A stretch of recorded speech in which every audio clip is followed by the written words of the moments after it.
Well, let's go back to Northern Ireland now. A little earlier, I spoke to the chair of the Northern Ireland Affairs Select Committee and former Justice Secretary, Robert Buckland.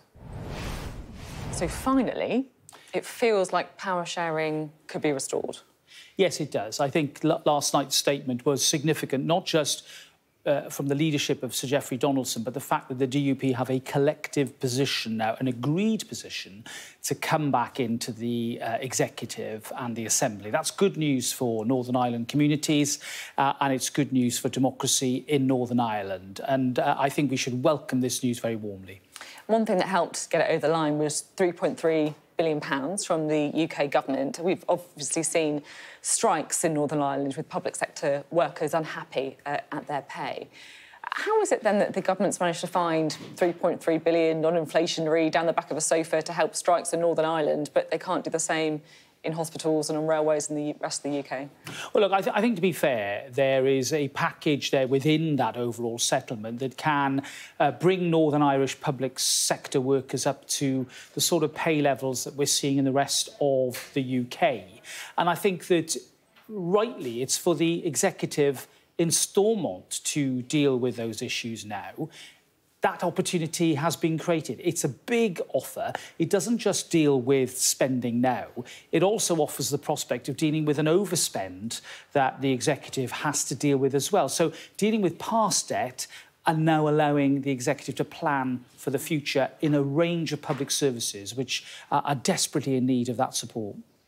It feels like a historic moment as well, because if Stormont does get back up and running, it's going to be with the first ever Sinn Féin First Minister. We've spoken to Sinn Féin's Mary Lou McDonald on the programme. She says Irish unity is within touching distance, and she's told me that the days of Partition Ireland are numbered. Do you think she's right? Well, that's what they want to achieve. It's something that I and many others do not believe or support. And, of course, opinion within the whole of the island of Ireland can be mixed on this. And certainly within Northern Ireland, where it really matters, we have communities there that want to be very much a part of the United Kingdom. Now, power sharing is a good and constructive thing. Sinn Féin have been at the top of government since the deal between Martin McGuinness and the late Ian Paisley back in 2007. So there's nothing new about this. What I think was different about the last few days is that the DUP have been convinced that there will be enough change in the way the Windsor framework operates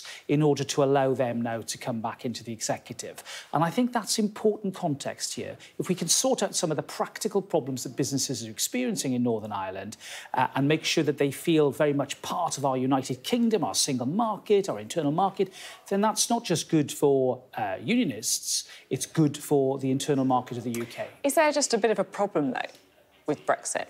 Almost like an unsolvable problem when it comes to Northern Ireland. You don't want a border on the island of Ireland, understandably. You don't want a border in the Irish Sea, understandably. The EU also, understandably, wants a border with a non-EU country. I mean, how do you solve that? Well, the truth is that there's no perfect solution to the irresistible force of the need to have a soft border in Ireland and the irresistible object of the single market needing to police its boundaries. You are always going to have this clash. I think now where we are with Windsor and now with these further adaptations, which we're going to hear more details about tomorrow, I think that we're in a substantially better position than we could have dared to imagine even only a few months ago. OK, thank you very much indeed.